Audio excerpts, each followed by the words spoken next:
Hello dear students, welcome back to the channel #StudyVista2021। और पहले 5 chapters हम complete कर चुके हैं और इस लेक्चर के साथ हमारा चैप्टर नंबर 6 भी हो जाएगा कंप्लीट।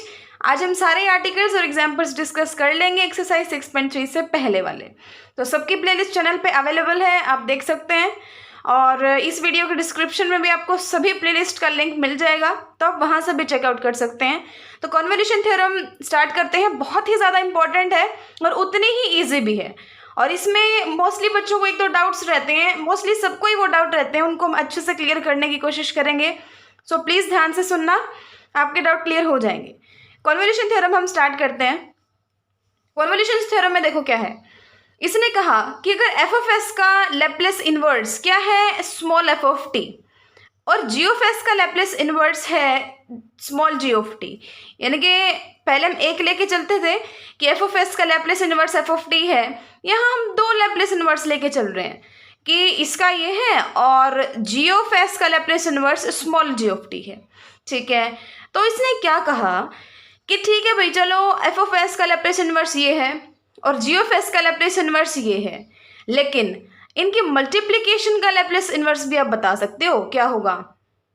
ठीक है ना, बहुत ही इंपॉर्टेंट और अच्छी है ये कन्वोल्यूशन थ्योरम, क्योंकि काफ़ी ज़्यादा एप्लीकेशंस भी हैं इसके आगे। फिर यानी कि एफ ऑफ एस के अगर आप Laplace inverse small F of T मान रहे हो, तो जो जी ऑफ एस है उसका लैप्लेस इनवर्स अगर जी ऑफ टी मान रहे हो, तो उसका जो मल्टीप्लिकेशन है ना एफ ऑफ एस और जी ऑफ एस की, उसका लैप्लेस इनवर्स क्या होगा, 0 to t इंटीग्रेशन किसका, यहाँ पे लिख देना एफ ऑफ यू, यहाँ लिख देना g of T minus U D you.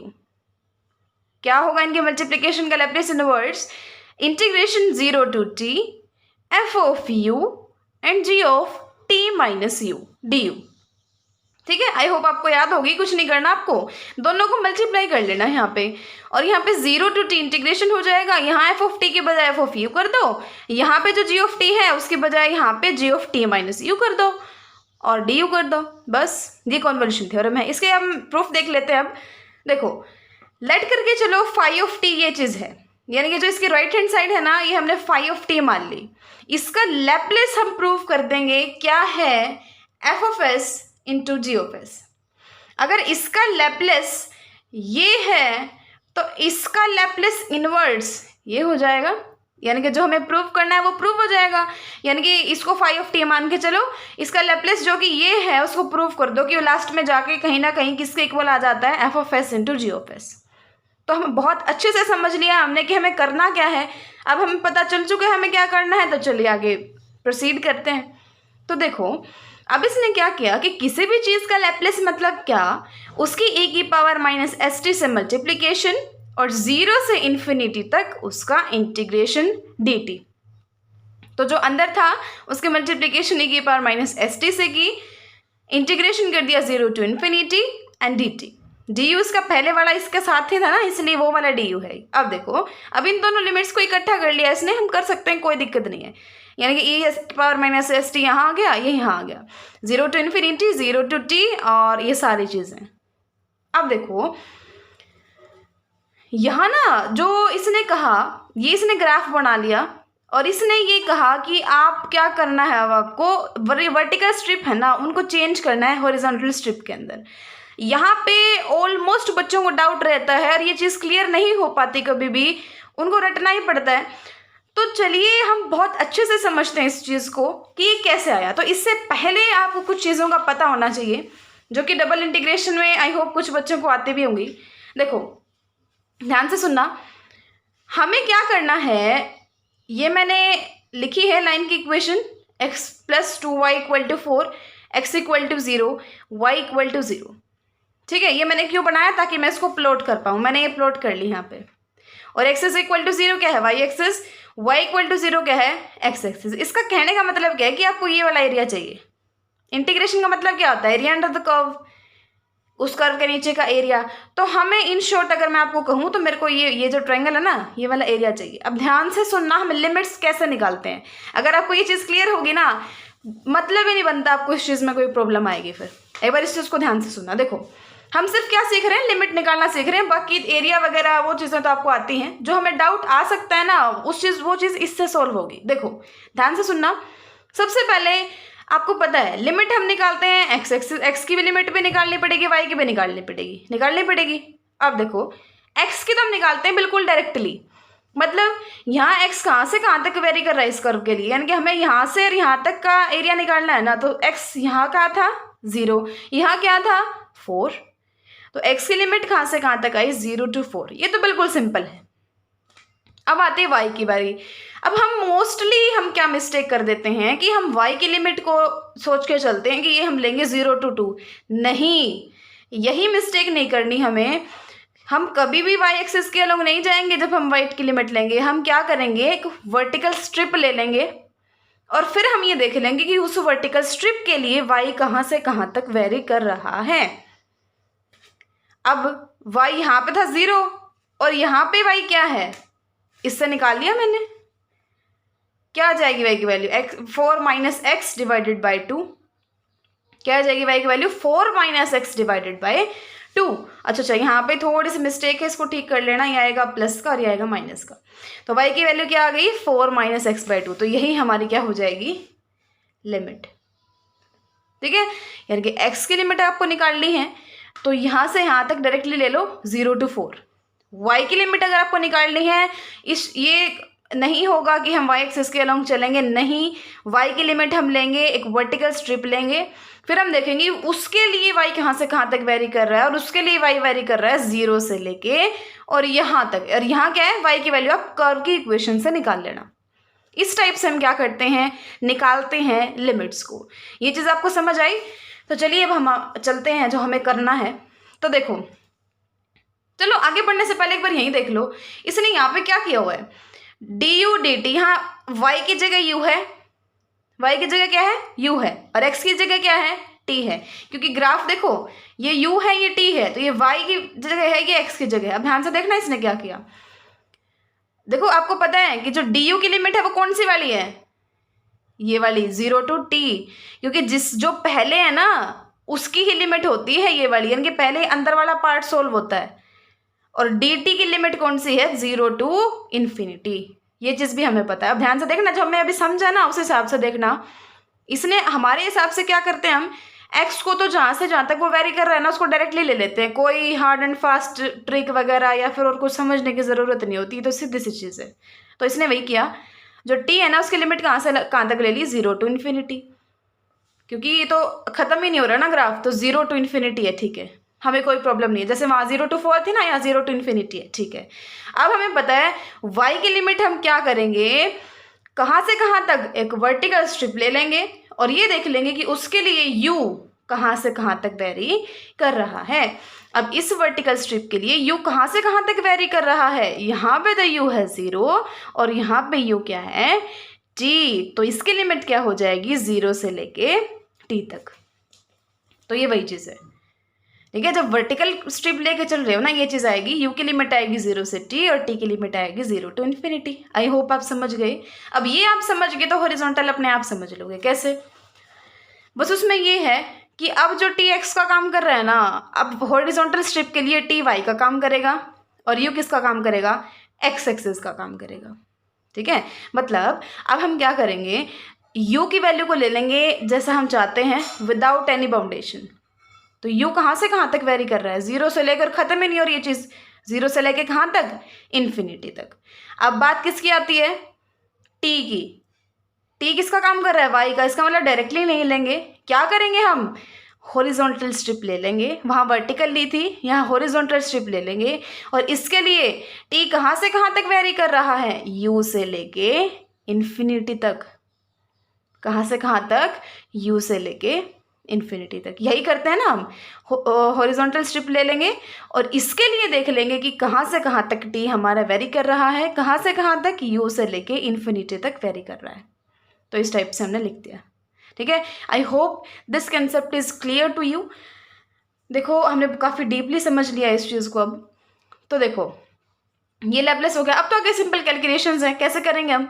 इसने क्या किया, u टू इन्फिनिटी था, अब e की power minus S T minus you, यानी कि देख के ही आपको पता चल गया इसने क्या कर रखा है, e की पावर माइनस एस यू से मल्टीप्लाई कर रखा है और e की पावर माइनस एस यू से ही डिवाइड कर रखा है। या फिर आप कह सकते हो इसने क्या कर लिया, e की पावर एस यू और e की पावर माइनस एस यू दोनों से मल्टीप्लाई कर दी, तो e की पावर माइनस एस यू तो अलग पड़ा है, अब प्लस यू हमें इसमें चाहिए था, तो हमें इसमें से और e की पावर एस यू में से माइनस कॉमन ले लिया, माइनस एस, तो t माइनस यू आ गया, वो आ गया एज इट इज़, ये सब एज इट इज़ है ही है। अब क्या किया इसने, इन दोनों चीज़ों को बाहर निकाल लिया। देखो एक चीज़ हमेशा याद रखना, पहले इंटीग्रेशन किसके रिस्पेक्ट में है, टी के रिस्पेक्ट में है ना, क्योंकि पहले जो है लिमिट भी टी की है और यहाँ है भी, बीच में जो होता है ना, बीच में उसकी पहले होता है इंटीग्रेशन। तो अब टी के रिस्पेक्ट में जो u वाली टर्म है ना, वो तो कांस्टेंट है, उसको बाहर ले लो। तो जिसमें u है इसमें u है, ये एफ ऑफ यू है, इन दोनों को बाहर ले लो। इसको नहीं ले सकते क्योंकि इसमें t भी है, तो इन दोनों को लिया बाहर, इन दोनों को रखा अंदर, ठीक है। फिर इसने क्या किया, ये तो एज इट इज़ है ही है, इसको इसने क्या कर लिया, पुट कर दिया t माइनस यू को v, t माइनस यू को क्या पुट कर दिया, v पुट कर दिया। तो जहाँ जहाँ t माइनस यू था वहाँ क्या आ गया, v आ गया, तो e की power minus S V G V D V, और लिमिट चेंज हो जाएगी, जब t क्या था, u था, जब t u था, यानी कि t की जगह u पुट करोगे तो u माइनस यू ज़ीरो, तो v क्या है, ज़ीरो से लेके इन्फिनिटी तक, ठीक है। अब यही चीज़ है, अब ध्यान से देखना, इसको इसने कैपिटल जी ऑफ एस मान लिया, जो ब्रैकेट के अंदर वाली टर्म है ना, इसने इसको क्या मान लिया, कैपिटल जी ऑफ एक्स। अब जी ऑफ एस को इसने कर लिया अलग, तो बाकी क्या बच गया, की power minus S U F U D you और इंटीग्रेशन जीरो से इन्फिनिटी। तो क्या ये लैपलेस ट्रांसफॉर्म की डेफिनेशन है ना, एफ ऑफ टी की, एफ ऑफ यू की, एफ ऑफ टी की, किसी की भी आप कह सकते हो, और वो क्या लेते हैं हम, कैपिटल एफ ऑफ एस। तो capital F of S into capital G of S, तो आंसर आ गया हमारा। यानी कि उसका लैपलेस अगर इसके इक्वल है तो इसका लैपलेस इनवर्स किस चीज़ के इक्वल हो जाएगा, इसके, फाई ऑफ टी के, इसके, और वही चीज़ आपको प्रूव करनी थी। ये है हमारी कन्वोल्यूशन थ्योरम। आई होप आपके सारे डाउट्स क्लियर हो गए हैं। अब इसके 3 एग्जाम्पल्स हैं, वो और हम डिस्कस कर लेते हैं, फिर हमारा चैप्टर कंप्लीट हो जाएगा, फिर हम नेक्स्ट चैप्टर डिस्कस करेंगे। अब देखो आपको क्या करना है, इवेल्युएट करना है इसको कॉन्वोल्यूशन थ्योरम का यूज़ करके। देखो मैं आपको बता देती हूँ सब में हम करेंगे क्या, आपको दिया होगा कुछ ना कुछ, किसी का ना किसी का आपको क्या प्रूव करना होगा, क्या निकालना होगा, लैपलेस इन्वर्स निकालना होगा। हम करेंगे क्या, यानी कि जिसका हमें लैपलेस इन्वर्स निकालना है ना, उसको 2 पार्ट्स में तोड़ लेंगे, और ऐसे नहीं कि किसी भी पार्ट में, किसी ऐसे पार्ट में कि हमें दोनों का लैपलेस इन्वर्स ट्रांसफॉर्म आता हो, ठीक है। जैसे यहाँ पे हमें निकालना था s by S square plus A square का होल स्क्वायर, तो इसको हम कैसे लिख सकते हैं, s by S square plus A square और 1 by S square plus A square लिख सकते हैं। अब हम जानते हैं इसका लैपलेस इन्वर्स, इसको इसने मान लिया कैपिटल एफ ऑफ एस, इसका लैपलेस इन्वर्स क्या होता है, कोस ए टी। इसका लैपलेस इन्वर्स क्या होता है, इसको इसने जी ऑफ एस मान लिया, क्या होता है 1 by A sine A T. इसको मान लिया इसने स्मॉल एफ ऑफ टी, इसको इसने मान लिया स्मॉल जी ऑफ टी। अब लगा दो कॉन्वोल्यूशन थ्योरम। कॉन्वोल्यूशन थ्योरम क्या कहती है कि जो लैपलेस इन्वर्स है किसका, F of S into G of S का, वो क्या हो जाएगा, ध्यान से देखना, 0 to T integration F of U, लेकिन जी किसका, टी माइनस यू का, और डी यू। तो कैसे लिखोगे इस चीज़ को कि Laplace inverse of F of S into G of S, F of S into G of S, F of S ये है, जी ऑफ एस ये है, मल्टीप्लीकेशन, यानी कि यही चीज़ आ गई। ये किस चीज़ की इक्वल होगी, 1 by A 0 to T cos A U, cos A U, F of U लेना, ये तो एफ ऑफ टी है, लेना क्या है हमें, एफ ऑफ यू, तो कोस ए यू, और यहाँ पे है ये जी ऑफ टी, हमें लेना क्या है, G of T minus U, तो ये क्या हो जाएगा 1 by A sine A to T minus U D U. उसके बाद तो सिंपल इंटीग्रेशन आपको सोल्व करना है, 2 से मल्टीप्लाई कर लो, 2 से डिवाइड कर दो, और 2 कोस एक्स साइन वाई, वो फॉर्मूला लगा के और इस चीज़ को आपने सोल्व करना है, सिंपल इंटीग्रेशन है उसके बाद तो, ठीक है। यानी कि हम समझ गए हमें करना क्या है। ऐसे ही इसमें क्या करेंगे, इसको किन्हीं ऐसे 2 टुकड़ों में तोड़ देंगे जिनको हम कैपिटल एफ ऑफ एस और दूसरे को कैपिटल जी ऑफ एस मान सकें, यानी कि जिसका हमें इनवर्स लैपलेस ट्रांसफॉर्म आता हो। तो इसको हम मान लेंगे कैपिटल एफ ऑफ एस, इसको हम मान लेंगे कैपिटल जी ऑफ एस, ठीक है ना। अब हम पिछले क्वेश्चन की तरह क्या निकाल लेंगे, इसका लैप्लेस इन्वर्स ये आएगा, इसका लैप्लेस इन्वर्स ये आएगा। कॉन्वोल्यूशन थ्योरम से यहाँ पे क्या लिख लेंगे, 0 to t integration F of you, यानी कि एफ ऑफ टी है तो एफ ऑफ यू क्या हो जाएगा, 1/2a U sine A U 1/a sine A T minus U D U. बस सिंपल इंटीग्रेशन कर दो, सोल्व कर लो इसको, ठीक है ना।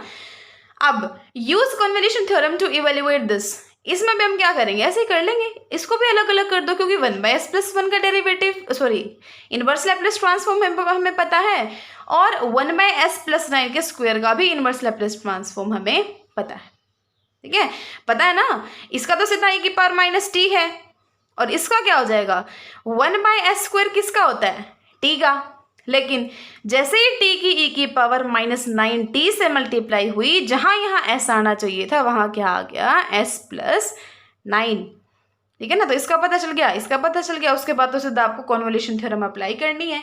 क्या लिखते हैं हम यहाँ पे, f ऑफ u, यहाँ पे क्या लिखते हैं, g of t minus u, तो e⁻⁻9u इंटू u, t की जगह u आ गया ना, एंड e⁻⁻t माइनस u, ये चीज़ आ गई, ठीक है। इसी टाइप से हमने क्या करना, फिर इस जो इंटीग्रेशन है ना उसी को सॉल्व करना है। अब आगे देख लो, वही इसने किया है, क्या किया इसने, अब देखो u इंटू e⁻⁻8u था, e⁻−t था, अब e⁻−t तो कांस्टेंट है, बाहर ले लिया इसने, अब इसको कर दिया इसने by part integration, first function u और सेकंड फंक्शन इसने मान लिया e⁻−8u, तो आपने इंटीग्रेशन बाय पार्ट्स करके और लिमिट्स पुट करके आंसर आ जाएगा, यही आपको निकालना था। सो नेक्स्ट लेक्चर में हम क्या करेंगे, 7th चैप्टर हमारा जो है उसको स्टार्ट करेंगे। अगर आपको अच्छा लग रहा है, लेक्चर समझ आ रहे हैं, आपके डाउट्स क्लियर हो रहे हैं, तो प्लीज़ सब्सक्राइब द चैनल और लाइक कर दें वीडियो को, क्योंकि इससे हमें आप लोगों के लिए और हार्ड वर्क करने का मोटिवेशन मिलता है। So keep learning and thanks for watching.